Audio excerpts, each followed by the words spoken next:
Hi, it's Steve. Today we'd like to show you how to change the drum on your dryer. It's a really easy repair. Let me show you how we do it. Now before we begin this repair, the first thing we'll need to do is to disconnect power to the dryer. So either pull it far enough forward that you can unplug it, or locate the electrical panel, turn off the appropriate breaker, or remove the appropriate fuses.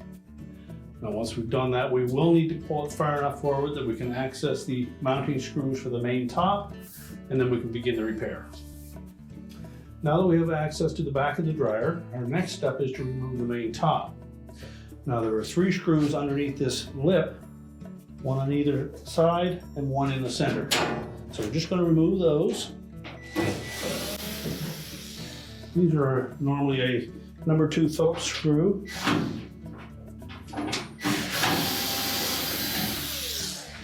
Then we're just going to pull that main top back about a ½ inch or so. And that will release it from some studs that are sitting on top of the cabinet. We'll just lift it off, and then we can set that aside. Now next we're going to remove 2 screws that go through this support bracket on the front and attach to the console.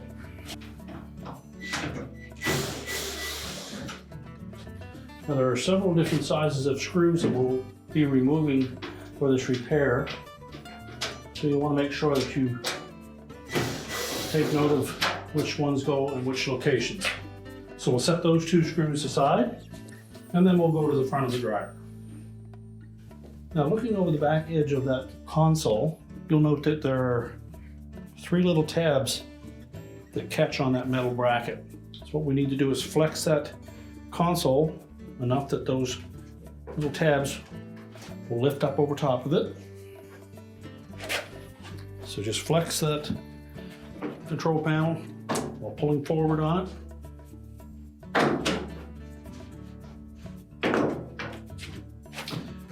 Once you've freed up those 3 across the top, you'll just roll that control panel towards you,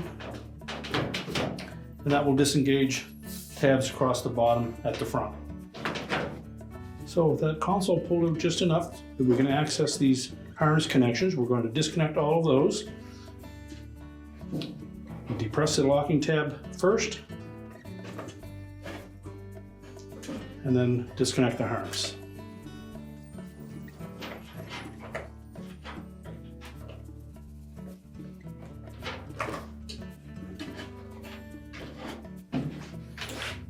Now there are 2 large ones that connect to these relays. Just make sure you get a firm grip on those, and then pull them straight off.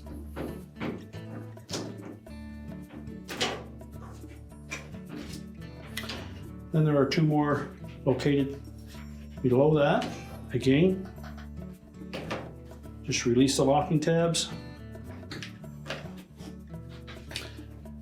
and then we can set that console aside. Now our next step will be to open up the dryer door.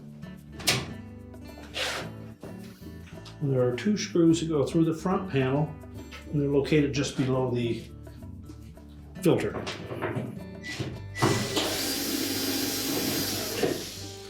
These 2 screws are a machine type thread.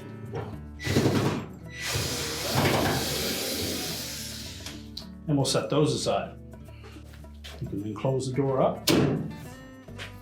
Well, next we're going to remove 4 screws across the top. We'll tilt that panel out enough that we can disconnect the wire harness to the door switch.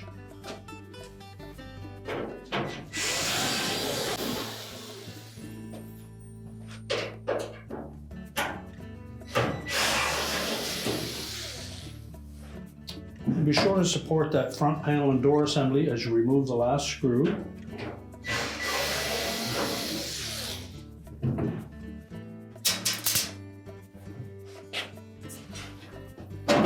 Just tilt it slightly forward. That will allow you to grasp the harness connector to the door switch.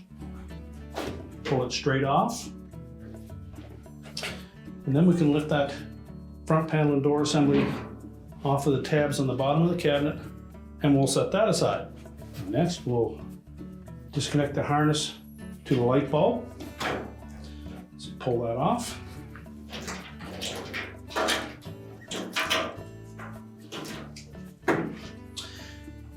And you'll also want to take that harness that goes to the door switch and release it from the retainer that is located on that shroud.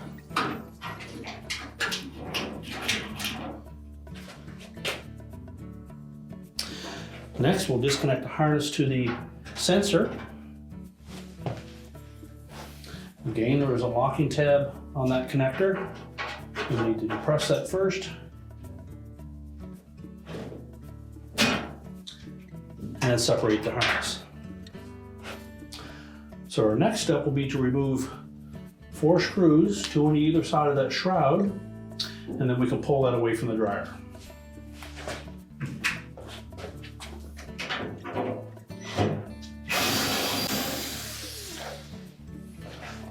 Now to remove that shroud, there are little T-clips on the top of those brackets. We simply need to lift that shroud up slightly and pull it forward. To do so, we'll lift up on the drum, and then disengage both sides.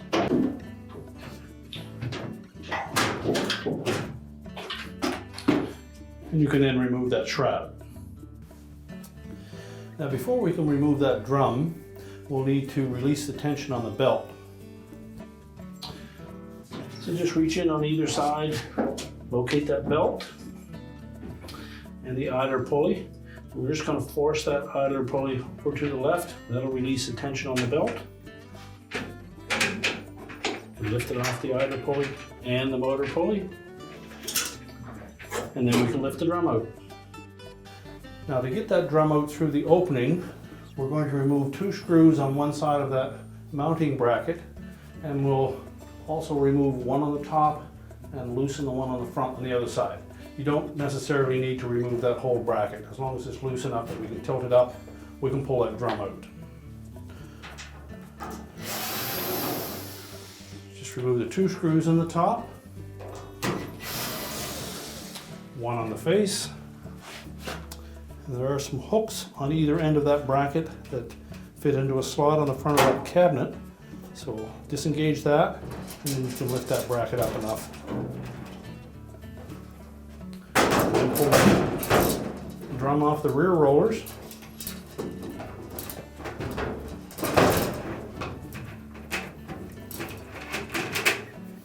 Make sure the belt is not wrapped around any components inside. Then we can pull that drum out.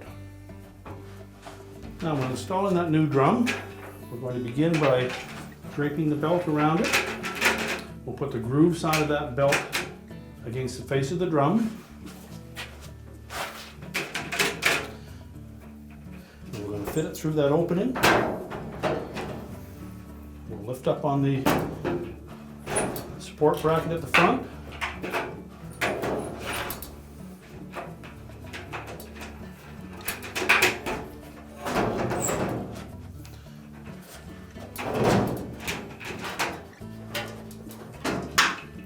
Once we get that close to the rear of the dryer, we're going to need to make sure that we set that properly on the rear drum rollers.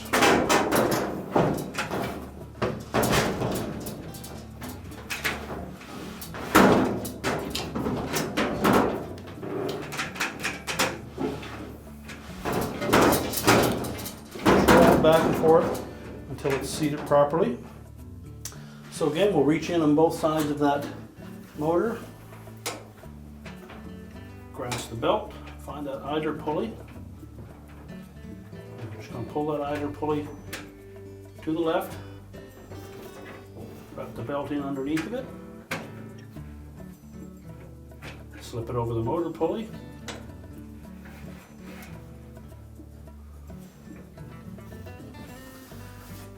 and then we'll just rotate that drum a few times and you should see the blower wheel turning as well.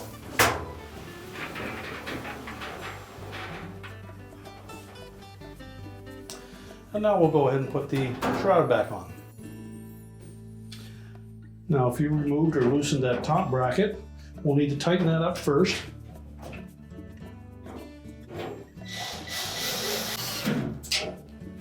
So we'll reinstall the screws that you removed.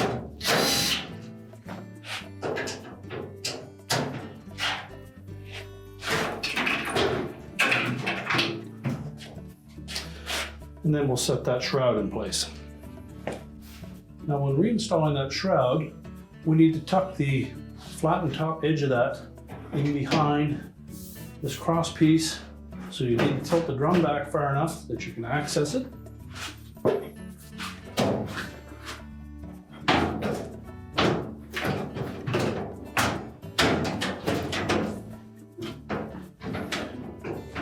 And then just line up those T-hooks.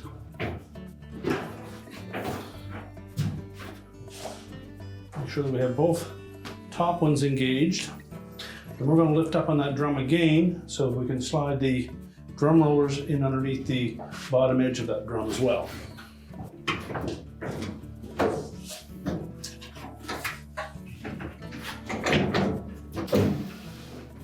And just rotate that drum to make sure that it's sitting properly.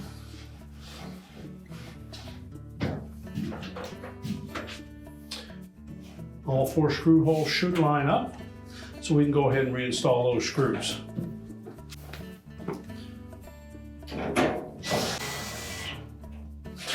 Next, we'll reconnect that sensor harness.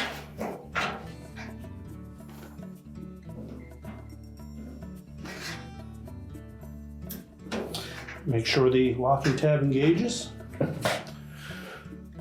And then we can put our front panel on. Now when reinstalling the front panel, we want to make sure that the long slotted holes in the bottom sit over top of those mounting clips on the bottom of the frame. Make sure it's seated down properly.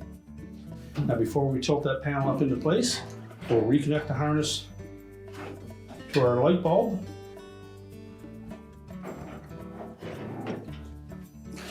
And we'll also want to make sure that the harness for the door switch is routed properly. So it should come down through this opening here.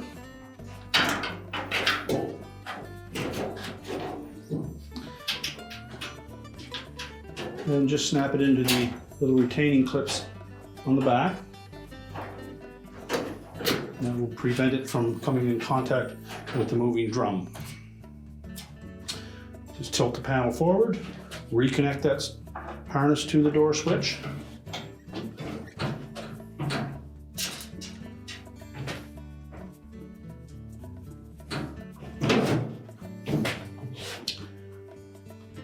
Press that panel into place until the screw holes line up.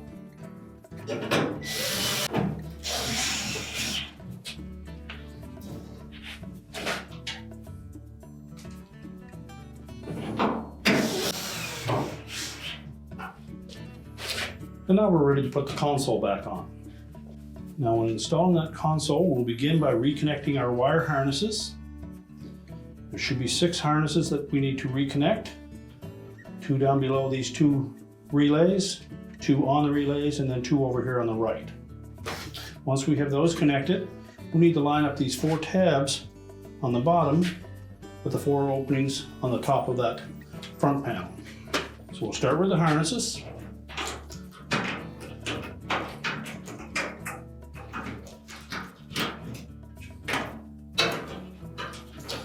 Tuck them all through that opening. And we'll start with the ones on the bottom over here.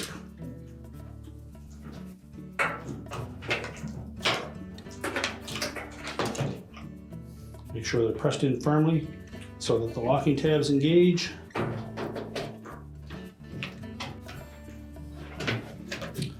2 larger ones that attach to those relays, again, we need to press those on firmly.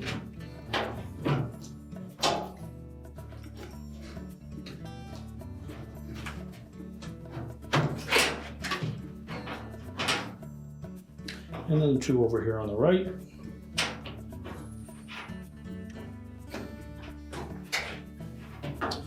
Now we'll tuck the center portion of that console down into that opening.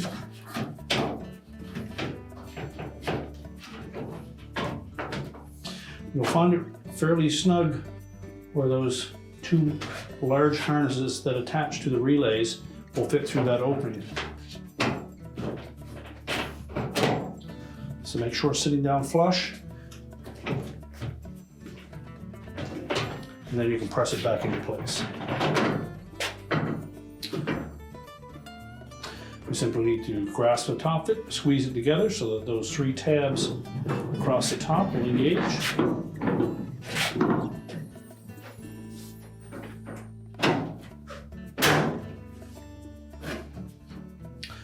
And then we'll install the 2 retaining screws on the ends.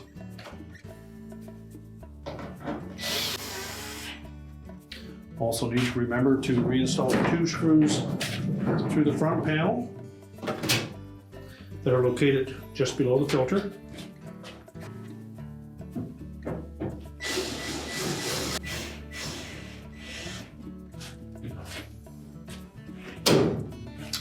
And now we can put the main top back on.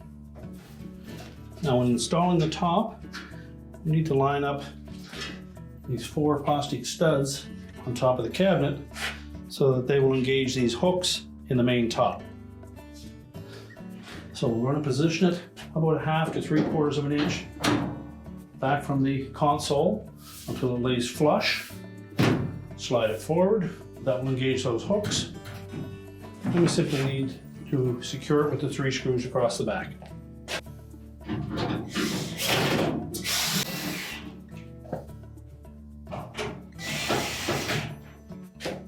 And now we're ready to push the dryer back into position and reconnect the vent. We're now ready to reconnect the power to your dryer, and your repair is complete.